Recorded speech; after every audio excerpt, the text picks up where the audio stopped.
Hello mga kabayan! Dito sa video na to, talakayin natin kung ano-ano ang mga low-stress jobs dito sa New Zealand.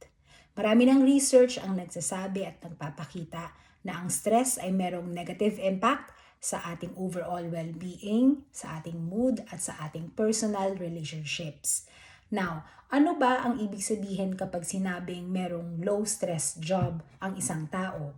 Ibig sabihin niyan, meron siyang work-life balance. Ano ba ang work-life balance? Ibig sabihin, nakakapagtrabaho ka, pero meron ka pa ring oras para sa sarili mo o kaya para sa sarili mong pamilya o kaya para sa mga kaibigan mo. So yan ang work-life balance. Ano-ano pa para masabing meron kang low-stress job?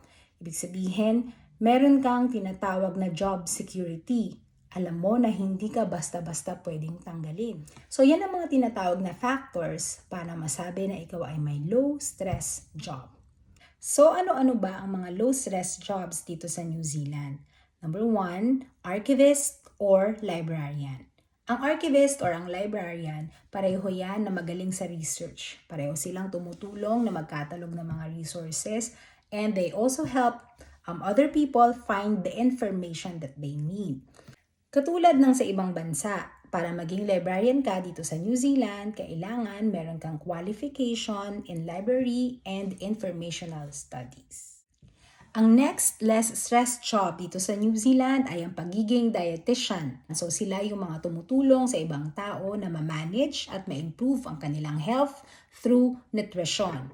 So isa to sa mga tinatawag na least stressful jobs in the healthcare industry. Bakit? Meron kasi itong tinatawag na predictable work schedule at ang mga dietitians ay merong tinatawag na high income potential at merong report na nagsasabing sila ay merong high satisfaction sa kanilang mga trabaho. At ang pangatlo ay ang mga carpenters. Alam na natin kung anong ginagawa ng mga karpentero. Actually, dito sa New Zealand, napakarami nating mga kababayan ang nagtatrabaho bilang karpentero at marami sa kanila ang sinuwerte dahil nakaabot sila at nag-qualify sila sa tinatawag natin na 2021 One-Off Resident Visa. Ito ay ang response ng New Zealand para sa mga migrant families at para makarecover ang New Zealand sa kanilang economy na naapektuhan noon ng pandemic. Alright? So yan ang mga low-stress jobs dito sa New Zealand. Tune in for more details and for more information about jobs here in New Zealand and don't forget to subscribe to my channel. Bye!